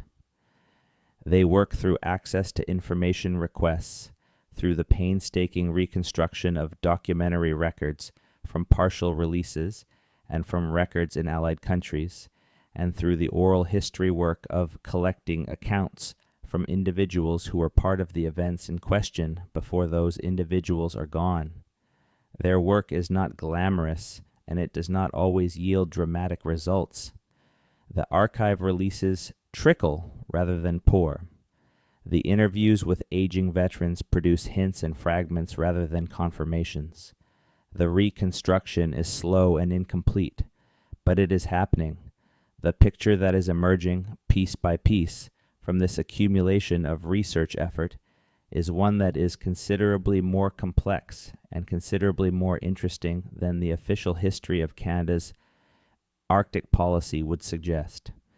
It is a picture in which the Arctic was not an empty stage on which the Cold War's strategic drama was played out, but an active environment full of its own history and secrets, some of them belonging to the deep human past of the land's original inhabitants, some of them belonging to the European and American exploration that had been probing the region for centuries, and some of them belonging to the very specific and very recent history of what various national military and intelligence organizations had been doing in the high Arctic during and after the world's most destructive war.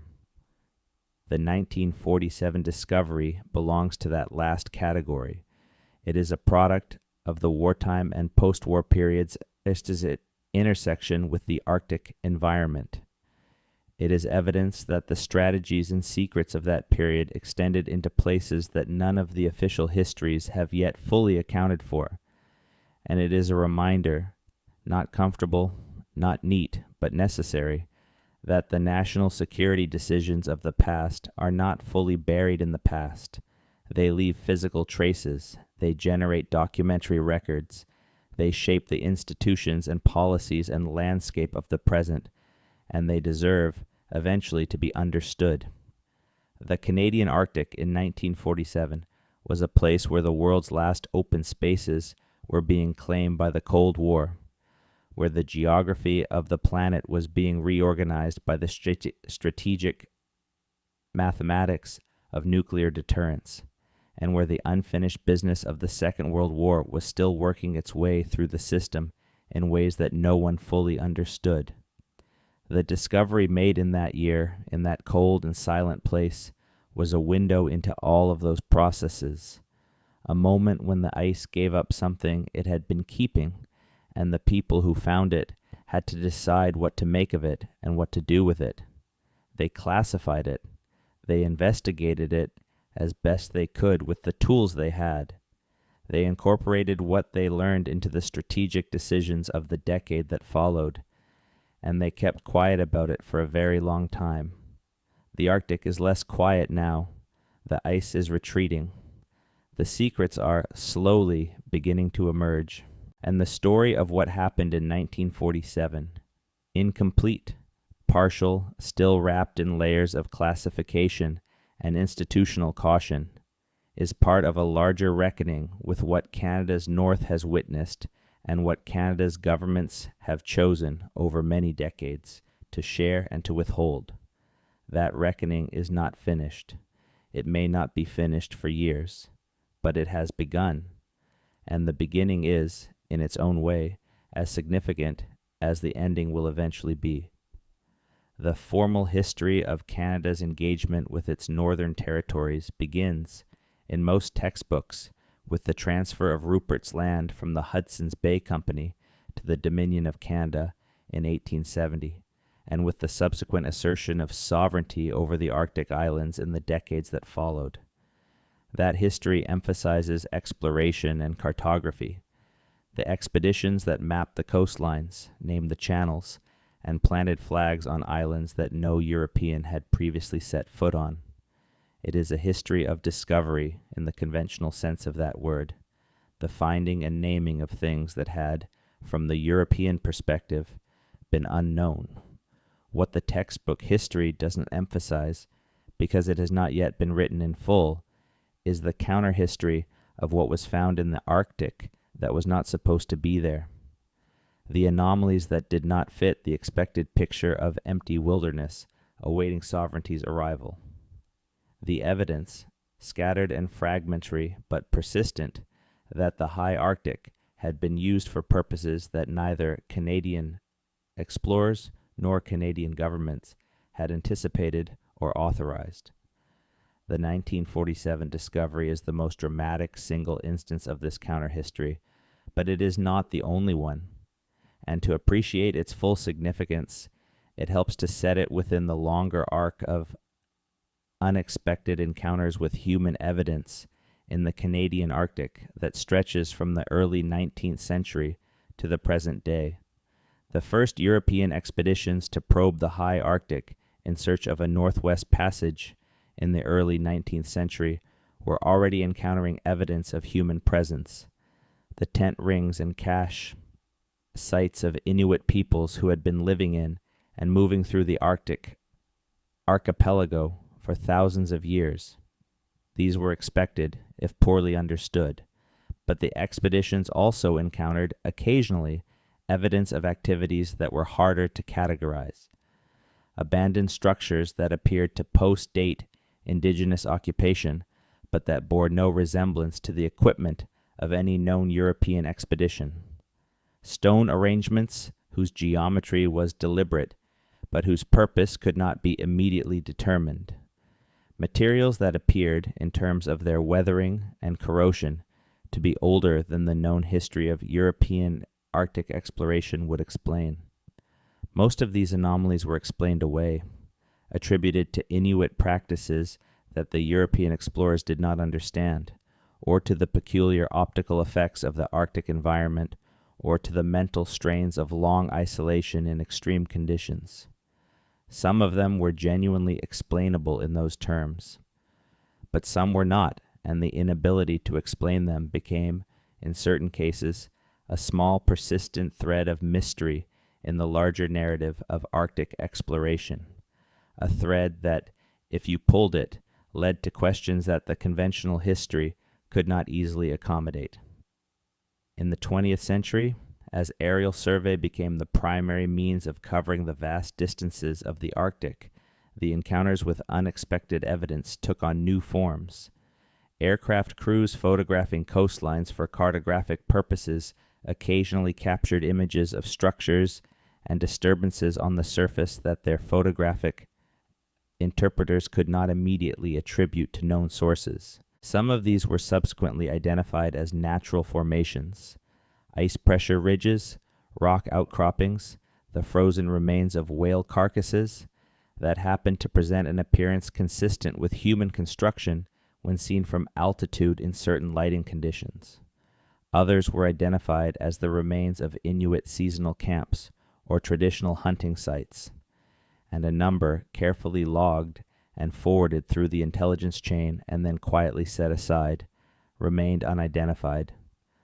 The culture of aerial surveillance developed a particular sensitivity to anomaly in the Arctic context, and this sensitivity was not entirely a product of the Cold War's strategic anxieties.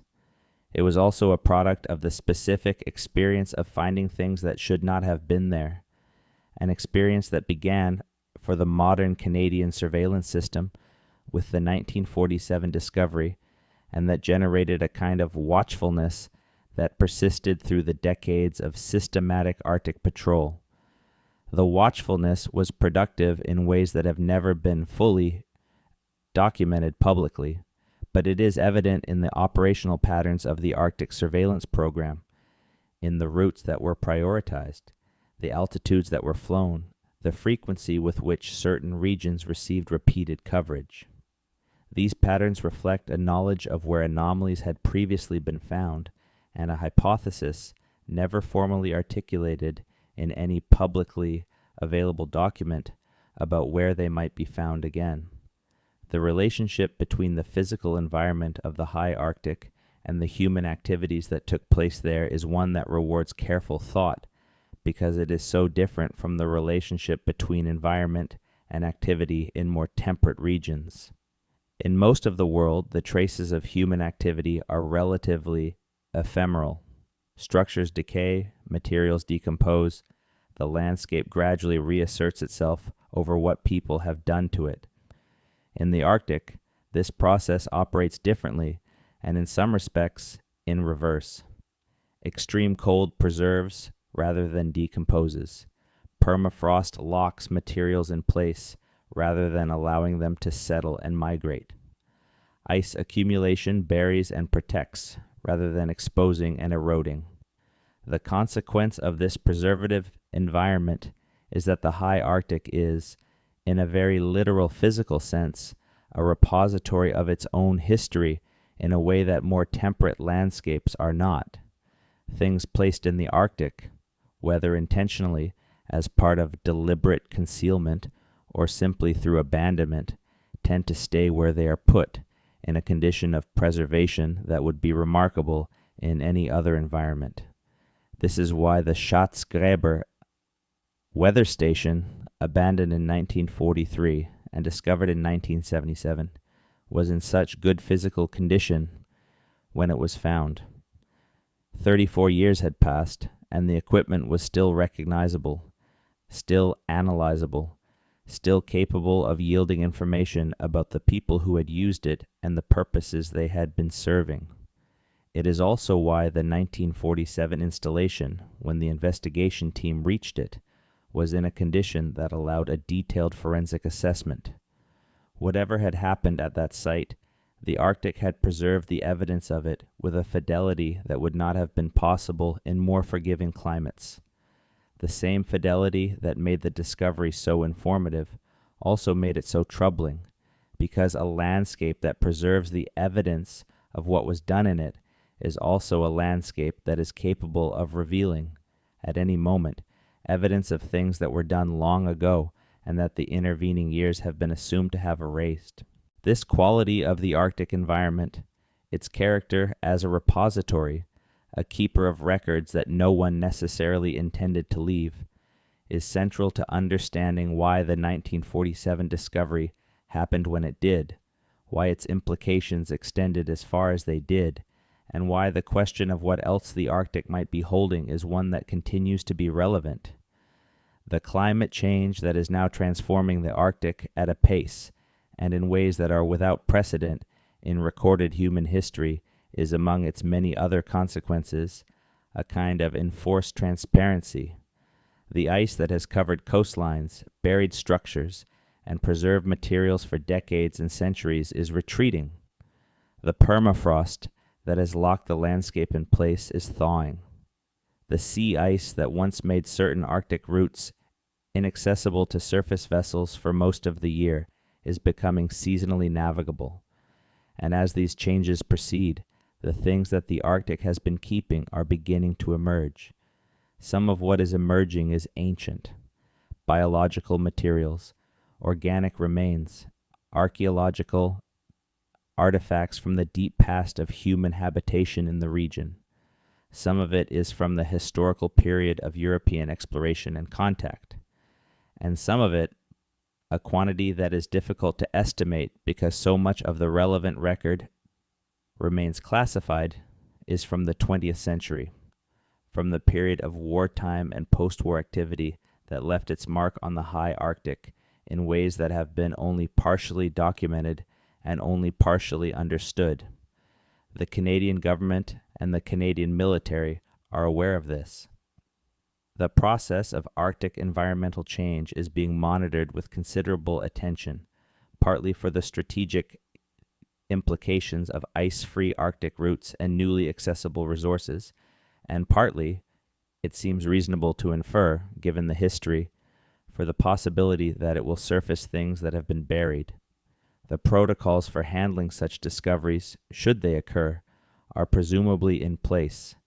The question of what those protocols involve, and of how the information would be managed if something significant emerged, is not one that has been publicly addressed in any way that would allow confident conclusions. What can be said is that the 1947 discovery established a precedent, a template for how the Canadian government handles the emergence of unexpected evidence of foreign activities in the Canadian Arctic. That template involves classification, careful investigation, limited sharing with allied services, and long-term management of the information within a framework of official secrecy.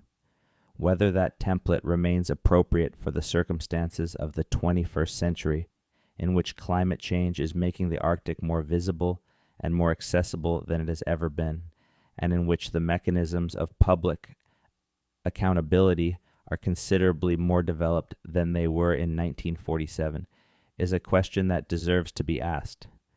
The Canadian public has a legitimate interest in knowing what has happened in the territory claimed in its name. The high Arctic may be remote, may be inhospitable, may be largely inaccessible to ordinary people, but it is part of Canada, claimed by Canada, administered in the name of Canadian sovereignty. And the things that happen there, the things that are found there, are part of the record of what Canada is and what has been done in its name. The 1947 discovery is part of that record. It is a part that has been withheld for more than 7 decades.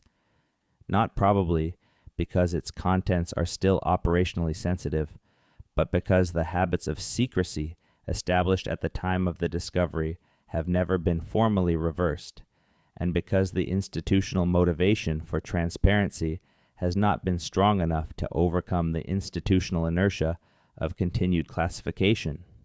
There is perhaps a moment approaching when that will change, when the files will be opened further, the redactions will be lifted, and the full account of what was found in the high Arctic in 1947, what it was, who built it, how long it was used, who used it, and what the Canadian government and its allies concluded about all of these questions, will be available to the historians and journalists and ordinary citizens who have a right to know. That moment has not yet arrived, but the ice is melting, the archives are aging, the people who were there are gone, and the story, which has been held in suspension for more than 75 years by the combined weight of classification and secrecy and institutional caution, is, in its way, still pressing toward the surface, the way everything buried in the Arctic eventually presses toward the surface, given enough time and enough change. The Canadian high Arctic, in the winter of 1947, gave up something it had been keeping. What it gave up changed the way a government saw its own territory and its own vulnerability. What it gave up reshaped the strategic calculations of a decade and left its mark on the institutions and policies that defined Canadian security for a generation. And what it gave up has been held since then in the closed files and the silent memories of a system that decided, perhaps understandably, perhaps not, that some things are better kept than shared. The question of whether that decision was right is not one with a simple answer. Security considerations are real. The operational value of maintaining secrecy about intelligence methods and sources is genuine. The risk of premature disclosure of sensitive information is not imaginary. These are arguments that have been made with varying degrees of persuasiveness in defense of the continued classification of the 1947 discovery and its aftermath. But against those arguments stands the principle that democratic government is accountable to the people it governs, that national security cannot be an unlimited license for permanent secrecy, and that the citizens of a country have a right to understand the history of the territory their government administers in their name. The 1947 discovery is history now. History that is old enough to have lost whatever operational sensitivity it once had, but not old enough to have lost its significance for understanding how Canada's Arctic policy was shaped and why it took the form it did. The full story of what was found in the Canadian high Arctic in the winter of 1947 is waiting. In the files, in the remaining fragments of testimony from those who were there, in the signals intelligence archives that have been more forthcoming in Allied capitals than in Ottawa, and in the ice and rock of the high Arctic itself, where the physical evidence of what was built and used and abandoned there in the years of the Second World War and its aftermath is still, in all likelihood, present, changed by time and by the slow grinding of the Arctic environment, but present. History is patient, the Arctic is patient, and the things they hold until the moment comes when holding is no longer possible. That moment for the story of 1947 is still approaching, but it is approaching, and when it arrives, what was found in the Arctic that winter, what the Canadian military found in a place where they were not supposed to find anything, will finally be part of the full, public, accountable record of what Canada is and what it has been through. There is one more element of the 1947 story that has not yet been fully addressed, and it concerns the Inuit communities whose land the installation occupied. The high Arctic islands where foreign forces had constructed and operated a covert facility were not empty wilderness in any human sense.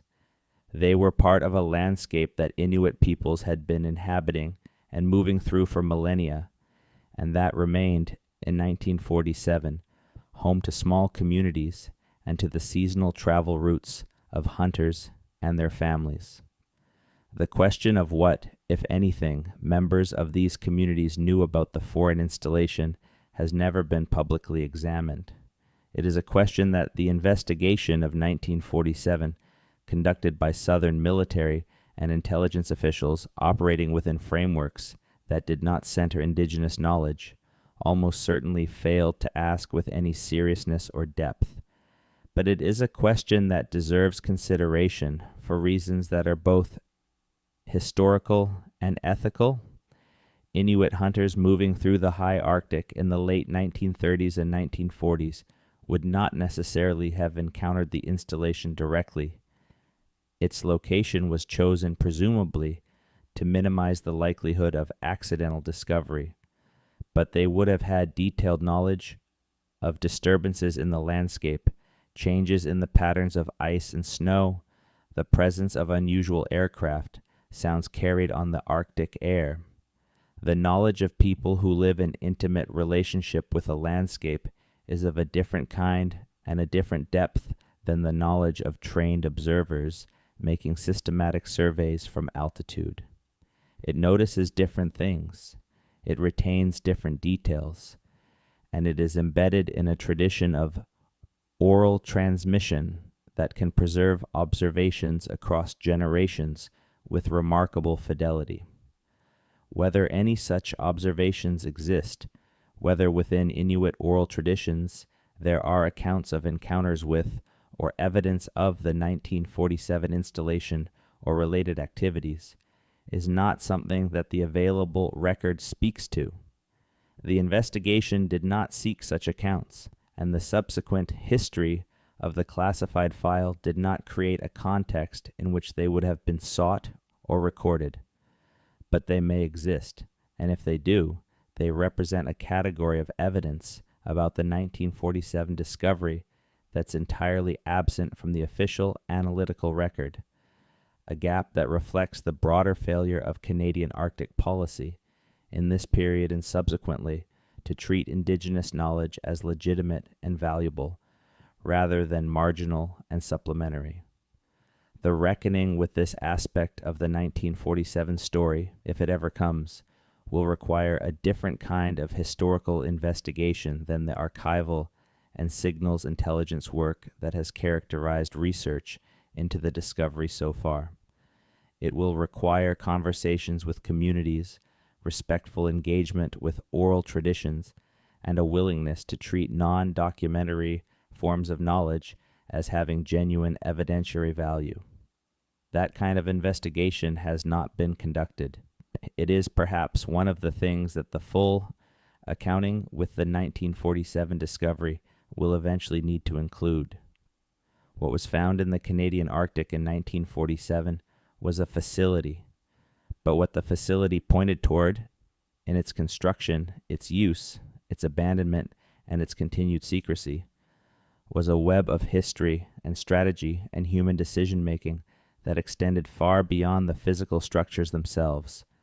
That web connected the frozen north of the North American continent to the final years of the Second World War, to the covert networks of the post-war period, to the strategic architecture of the Cold War, and to the political culture of a government managing its relationship with its own citizens and with its own northern territory.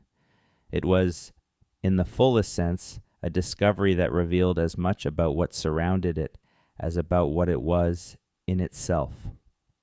75 years on, with the Arctic transformed by forces that dwarf any single human decision or discovery, the story of what was found in that winter of 1947 retains its capacity to illuminate.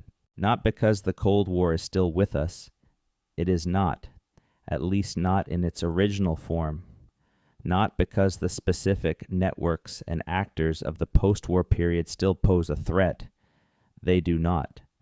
But because the questions the discovery raised about sovereignty, about secrecy, about the relationship between government and citizen, about what the Arctic holds and what it reveals, are questions that the 21st century is asking again with renewed urgency as the ice retreats and the North opens, and the full complexity of what has happened in that vast and patient landscape begins, finally, to come into view. The Arctic has a way of making abstractions concrete. The grand narratives of geopolitics and national security, when they are written in snow and ice and the cold silence of a latitude where human survival requires constant attention, become something more than policy. They become physical.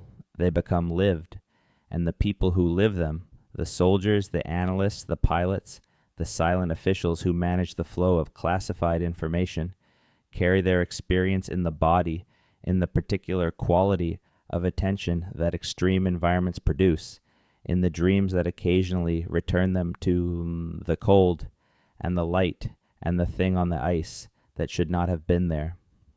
The 1947 discovery did not end with the investigation team's departure or with the production of the classified assessment that followed. It continued in various forms for decades. It continued in the expanded surveillance program, in the technical intelligence capabilities that were developed in its aftermath, in the bilateral defense arrangements that it quietly helped to shape, and in the careers of the individuals who had been part of it and who carried its weight through the remainder of their working lives and beyond. It continued also in the landscape itself. The Arctic does not register human concern. It does not acknowledge the significance of what has been found within it or what has been built upon its ice and rock.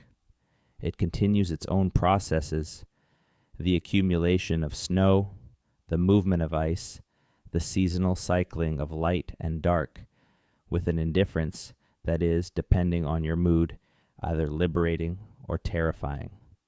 The installation, whatever remains of it, has been subjected to 75 Arctic winters since the investigation team last stood beside it. 75 cycles of freeze and thaw, of ice expansion and contraction, of the slow gravitational creep that acts on everything the Arctic holds. Whatever the structure was when it was built, precise, purposeful, a product of sophisticated engineering, and careful planning. It is something different now, transformed by time and by the particular chemistry of Arctic preservation, which saves some things and destroys others according to rules that are not always easy to predict. And yet the foundation remains. The rock into which the anchor points were driven, if they were driven into rock, has not changed. The permafrost that may have sealed certain components in place has not released them. The location, defined by coordinates that were recorded by the investigation team and that are preserved in classified files in Ottawa and Washington, has not moved. The Arctic is a big place, and what was built there was small. But small things can be found again if you know approximately where to look and if the conditions cooperate. And the conditions, as the Arctic warms and changes and opens in ways that were not anticipated even a generation ago, are increasingly cooperative. The story is not finished. The discovery that was made in the winter of 1947 by Canadian military personnel flying a sovereignty patrol over the high Arctic islands is a story that has a beginning, a cold, clear day, an aircraft circling, a radio call, and a middle in the decades of classified investigation and policy response that followed. It does not yet have an end. The end is still being written by the slow processes of archival declassification and environmental change and historical inquiry that are, piece by piece, returning to public view what was taken from it more than 7 decades ago. The end, when it comes, will require a full accounting with what was found and with what was decided and with what the people of Canada were not told about the land that belongs to them. That accounting has not yet been made, but the Arctic is patient, and the record endures.